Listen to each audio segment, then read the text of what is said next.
Talktainment Radio, worldwide sound. Talktainmentradio.com. We give you a reason to come. The world's greatest radio. We give you a reason to stay. Radio, the way it should be heard. You got the power. The views and opinions expressed are those of the host and guest and not necessarily those of TalkTainmentRadio.com, the management, the staff, or K&E World Network, LLC.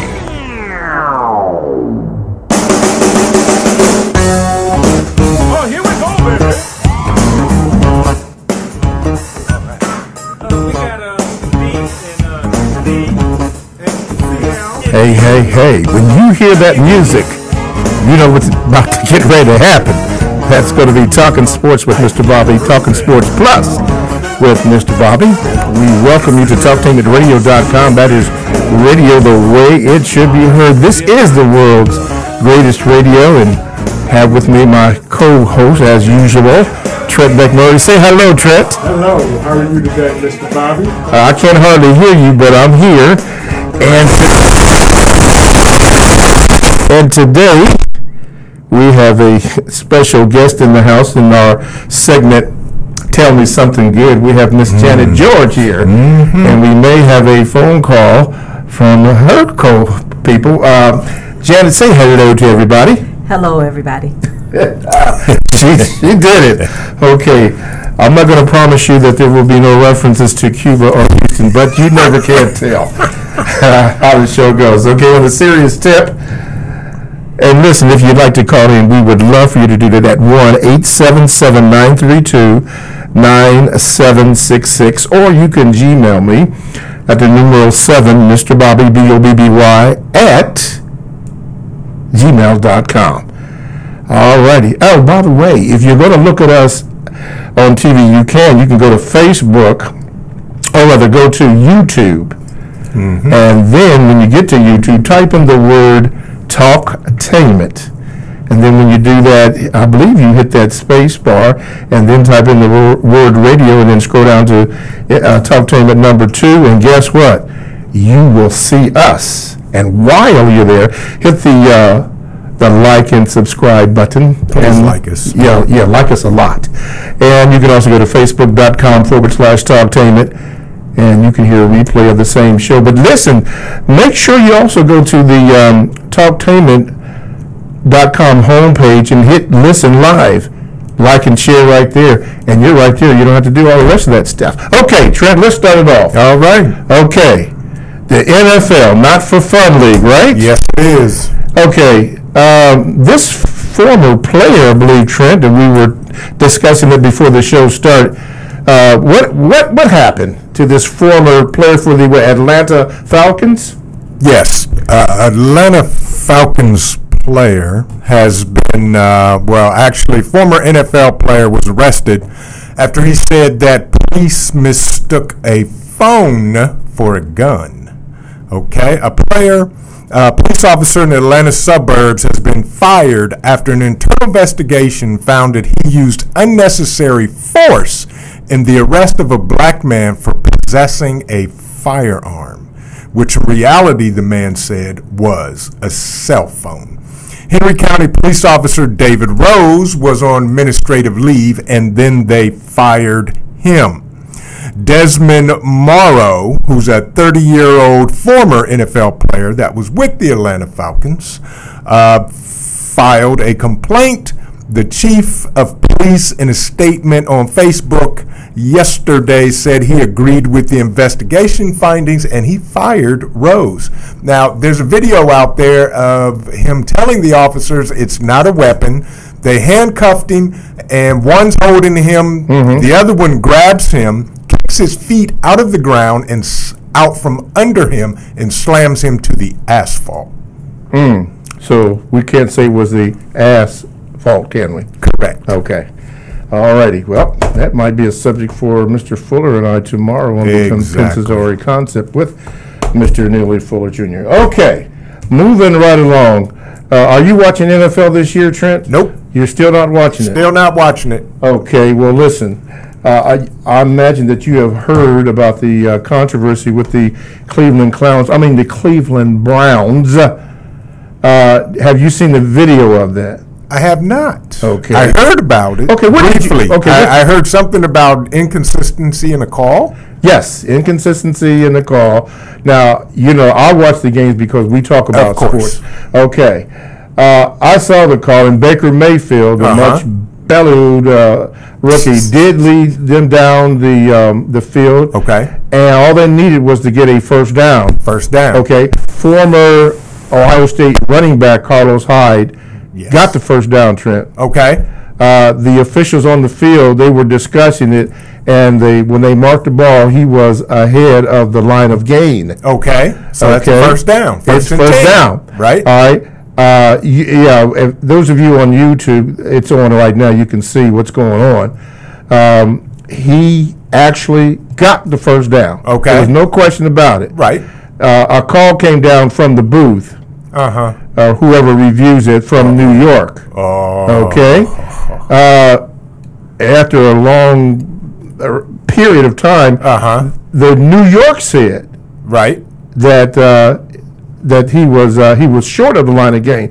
Now, What? everybody that I spoke with or heard said there was no way that he could have been short. Right. Everybody said that. All the national pundits. Okay.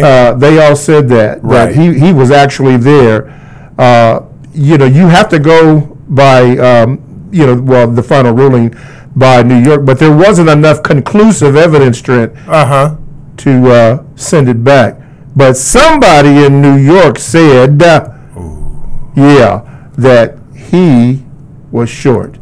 What are your thoughts on that as you look at and see the video? There it is right there. It is there. Well, as I've always said, this is entertainment. Football is entertainment.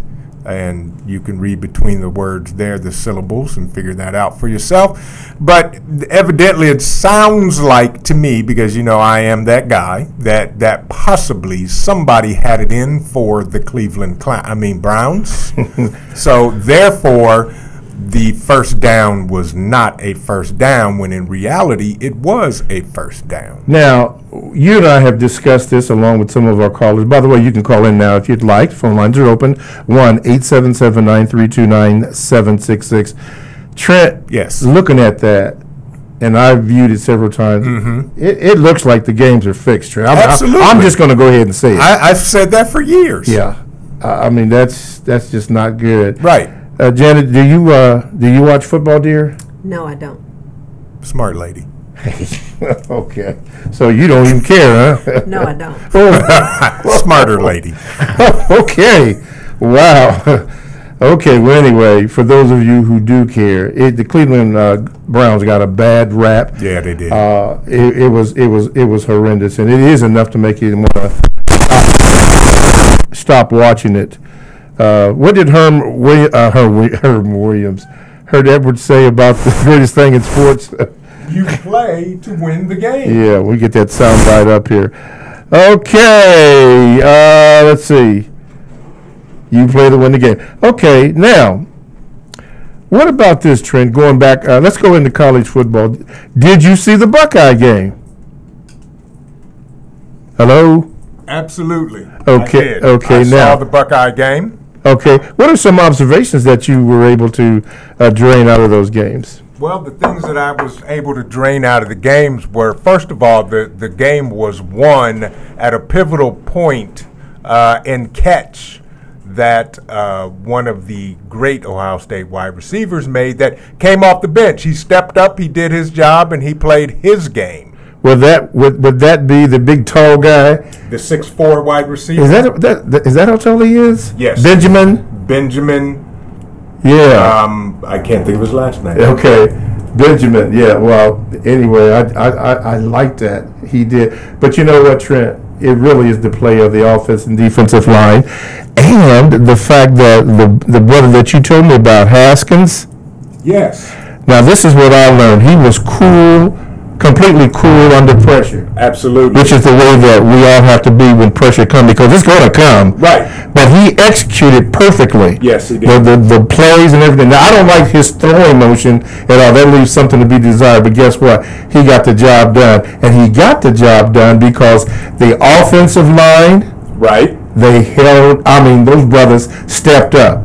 That's what the game is played. They held off the Penn State defensive line. And defensively, the line did good. Now, the secondary, I have a little problem with that because McSorley, a Penn State quarterback, he was tearing them up. He did. He ran on them all day. Yeah, over 150 yards rushing from a quarterback. From a quarterback. Yeah. But, that's okay. At the end of the day, we came up with a W. Okay. And that last, before we go into our Shaka Khan mode, that last act by Coach Dennis, no, I'm going to call him Dennis Franklin, Franklin of the Penn State coach. Yes. I don't understand why he did not give the ball to McSorley. Can you explain why? Well, evidently the running back had been shut down all day. This play reminds me of the Super Bowl that the Seahawks played in. They gave the ball to the running back who literally had been shut down all day, and McFarley had more yards rushing than he did. And James Franklin the Penn State coach called 2 timeouts. Correct. He called 2 timeouts and still gave the ball to the running back, and they snuffed him as usual. Okay. All righty. Well, guess what? What? We're going to have Shaka Khan step to the mic. Yeah, give me a little intro there. Yeah. There we go. Now, that's one of my favorite songs, and she's one of my favorite artists. But we use her music to introduce our guest. Tell me something good. And at this time, we're going to have Miss Janet George. And Trent, you can introduce the other lady. Miss Gay Riesling. Yes, and they are representatives of the Women of Color Collective, and they're going to tell us all about that. Janet and Gay, how are you both this evening? I'm doing well. Really good. Okay. Really good. Okay. What is the Women of Color Collective? Well, we are the Creative Women of Color. Creative Women of Color. We are a group of artists. There's about 26, 27 of us who create art and exhibit together and support each other and the community in creating art. Gay, would you like to add to that? I think that's pretty succinct. All right. Okay, Trent. Well, first of all, congratulations, Gay. I have seen some of your work, and of course, Gay and I went to high school together. And you mean she has the lowdown on you? You have to ask her that. You have the lowdown on this, brother. That was many years ago. Hey, no, the only reason why I'm asking, Gay, is because we get a lot of calls from people from Cuba and used to, want to know. So you might have some information on it, do you? You know what? I don't want my stuff out there. See, I got people. We stick together. That's right. I would say something political, but I'm going to let that go. Wow. Thank you. CYA. Gosh. First of all, congratulations, ladies. It's good to see that our American Negro females are doing what they do best and putting it out there and letting it be known to the public. So I guess my first question is, how can I see these women of creative color, women of color? Yeah. Where I gotta go? Wait a minute, where you gotta go? Where I gotta go to see these these creative women of color? Well, Trent, go ahead, Gay. It's your show. You talk. I'm sure that you can see us plenty of places because we work in all different kinds of fields. We have counselors, we have educators, we have all kinds of women who participate. Mm-hmm. But our commonality is that our outlet is the arts. And our next show, our next opening, it's very exciting because we are going to be shown in the Short North in the Sean Christopher Gallery in the Short North. It's our first show in the short north. So that's really exciting for us. Right. The name of the show is Nevertheless, She Persisted. And it's really based upon partially the statement that was made by Mitch McConnell regarding Elizabeth Warren when they were having the confirmation for Senator Jeff Sessions, and how she had really been an advocate for women and people of color, because this man, Jeff Sessions, had really had a horrible record on civil rights. Right. And we just really did not want to see so many people of color, so many women did not want to see this man get that position, but, you know, as we can see how that turned out. So aside from that happening, what has happened in many of our lives is that we have buried husbands, partners, children.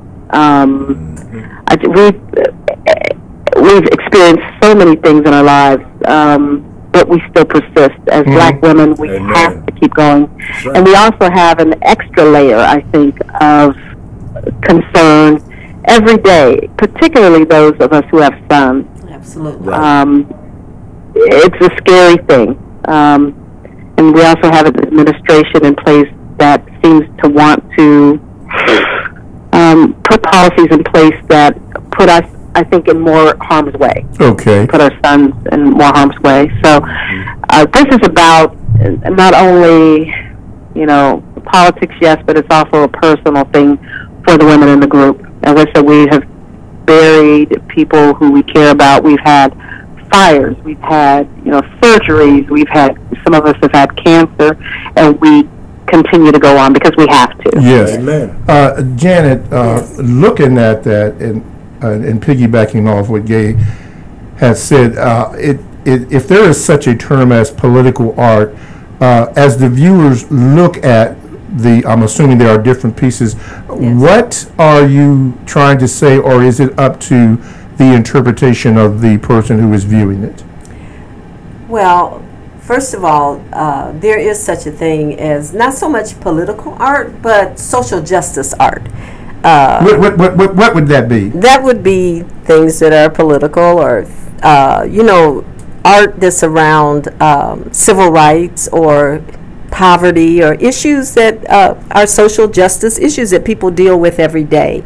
And so many artists, their work will deal with that, or their work will deal, as Gay said, with more personal issues. So when you have an exhibition, and it was Gay's, I just want to say it was Gay's inspiration to bring this exhibit to us and offer this opportunity and sought out the gallery. And so it was her inspiration that really made it happen. So I want to give her props for that. But when an artist gets the theme, when we as a group get the theme, then each artist interprets that theme in their own way. So then they interpret, they create, and then in the viewing, and I hope that both of you will come and view and bring family and friends. In the viewing, and then it's up to the artist to share with the viewer, to explain, and for the viewer to bring whatever they have to the table. And so much of it is based on the viewer's experience as well as what the artist brought. Trent? If that made any sense to you. Excellent. So where is the exhibition going to be? Sure. And when? Well, the exhibition will run throughout the month of October. The opening reception will be this coming Friday, October 6th, and it will be from 6 to 10 p.m. during Gallery Hop. It is at the Sean Christopher Gallery, which is at 815 North High Street. That's Suite H and N. If you're familiar with the old gray stone building, the gallery is in that building. Okay. And so the artists who created will be there. They'll be there to talk to you. They'll be there to share why they created what they did and what it meant to them. They'll be there to tell you their story. And so we hope that people will come out. This is really big for us as a group. We've been together since 2006, and we've exhibited quite a bit as a group. And individual artists, of course, have their own shows or they participate in other shows. Right. But we come together as a group and exhibit as well. And so this is our first time exhibiting during gallery hop, and so that's really big for us. It gives us an opportunity for a new audience to see us and to become known and to understand what our work is. And so we're out here ready to be discovered. Excellent. Be discovered by new audiences and other, people who enjoy and love art and want to hear the story that we have to tell. Okay, now obviously you don't have the same art as or product as somebody else. What do you specialize in a specific type of art, or what do you do, or what do you bring to that particular table with the creative women of color? Well, let me correct Janet. I think you said Friday. I think it's the opening. Oh, it is Saturday. It's Saturday. I'm so sorry. Yeah, but what I want to say is that I have to say, when you knew me as a child, what was really important to me was to make pretty art. What is pretty art? Just pretty. I'll just say that now that I'm on the other side of 50, and particularly now that I'm a grandmother, I consider myself an art activist, and so not only is my art, I would say, beautiful, maybe pleasing to the eye, but it will have deeper purpose or meaning to it. So you may see something that is very, that you think is really, it may have water in it or something, but it will have maybe a Native American, and it will say something like, the title will be something like "Water is Life," which it is. But yes, it is. Yes, it is. Yeah, and that had to do with DAPL, and the Dakota lines, the running those lines. It was just terrible. Yes, it was. Absolutely, still is. Yeah. Yes. Yeah, it's a terrible thing. It is a terrible thing that the Native Americans had to suffer through, and I stand with them. Their struggle is our struggle. So my artwork has to have a deeper kind of purpose. I want people to look at my artwork, and I want it to move them to do something. Okay. Look at it, reflect, think about what you can do to make a difference. So, that's my activism. I mean, I will go out and march, but one day I may not be able to march. I will probably still be able to, God willing, to pick up a paintbrush, or a pencil and draw. My artwork has to make a statement now. It can't just be something pretty to look at. Okay, exactly. So during this exhibit, will the pieces of art on display be for sale? Yes. Absolutely. Yeah. Absolutely. Okay. All right. Absolutely. They will be for sale. Yeah. And it's really... Come and see, enjoy, and buy. Right. Yes. Local art. Absolutely. Yes, indeed. Local art. Right. Your local art. I'm all for local art. Yes. All right. Okay. Now, you say, or it was stated that you've been together since, I believe it was 2006? Yes. Okay. Now, have you had other viewings in other locations? Yes, we've had a number of group exhibitions. We've exhibited at the main library's Carnegie Gallery twice, I think. We've exhibited at the King Complex twice, right? Yes. The Martin DePorce Center, where I think in January we'll be exhibiting there, and that will be our third exhibit there, I do believe, Gay, right?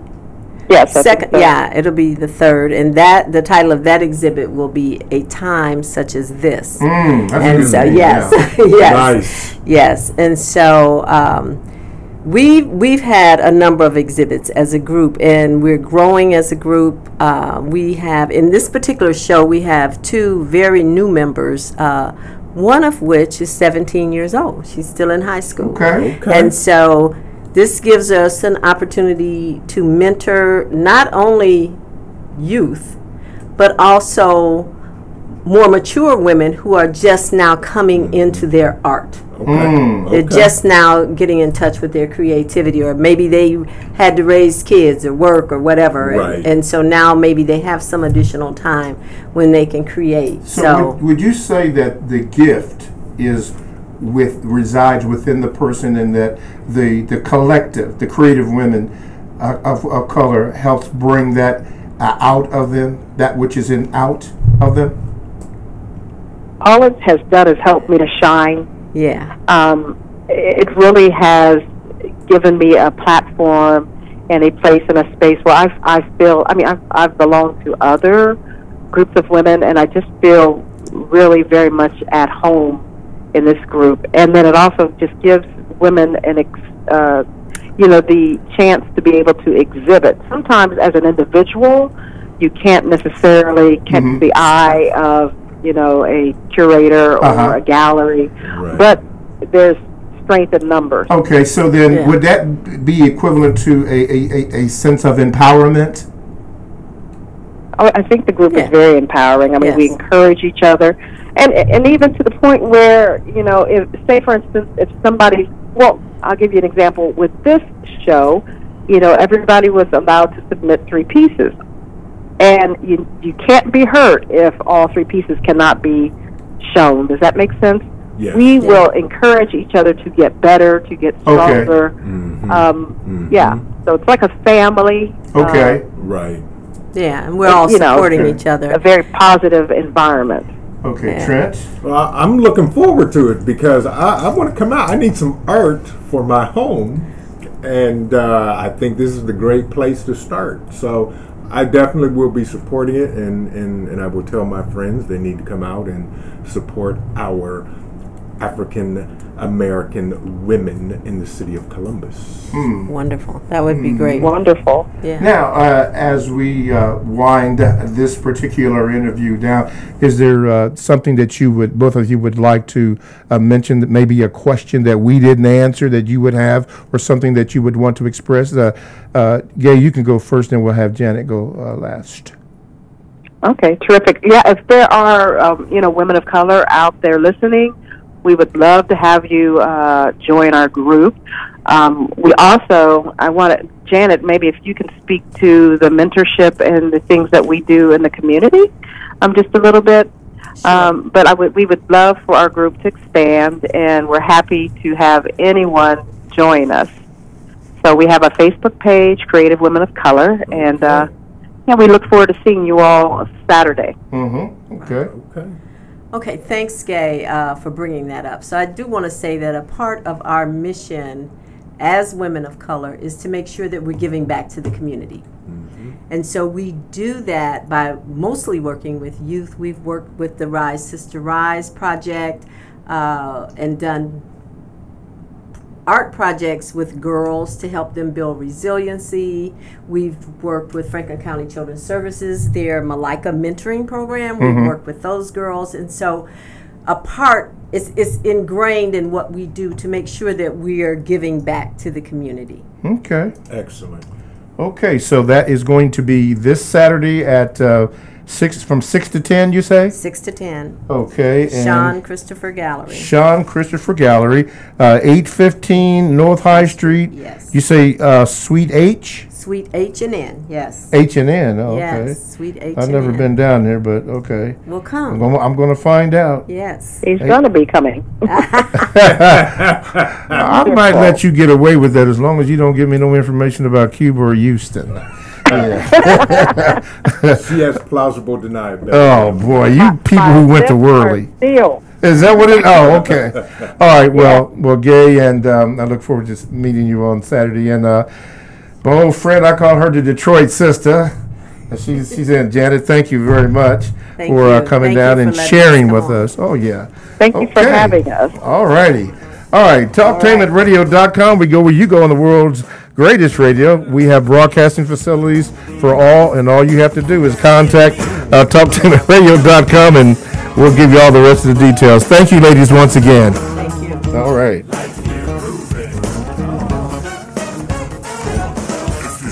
Well, thank you.